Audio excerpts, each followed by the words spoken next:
বড় না স্বামী বড়? সবই বড়। এখন তুমি ঘরে আছো দেখে কি আমার সব কাম কাজ বাদ দিয়ে তোমার কাছে এসে বসে থাকতে হইব? এর লিগে মানুষে কয় ঘরের বউ যখন ভালোবাসে না তখন পুরুষ মানুষ অন্য দিকে নজর দেয়। তুমি এটা কি কইলা? আমি তোমারে ভালোবাসি না। না বাসো না, আমার দিকে তোমার কোনো খেয়ালই নাই। সবসময় খালি কাম খাই, টিভি দেখা, নাহলে মোবাইল চালানি, এগুলোর দিকে খেয়াল তোমার। ও তোমারে ভালোবাসি না লাগে কি আমার সব কাম কাজ বাদ দিয়া তোমার পায়ের কাছে এসে বসে থাকতে হইব? ওই সাথে থাকবা না ওটা তো জানি, সেরকম নারী তো আর আমি বিয়ে করি নাই। আমার কপালটাই খারাপ, বিয়ার আগেও কোনো নারীর ভালোবাসা পাই নাই, বিয়ার পরেও না।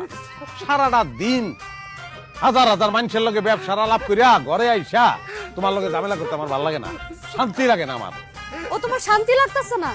তাহলে যাও আরেকটা বিয়া করো, ওই বউ তোমার শান্তি দিব। করুমি, আর একটা বিয়াই করুম। টাকা পয়সা তো কম নাই, লাগলে টাকা পয়সা দিয়া শান্তি কিনুম আমি।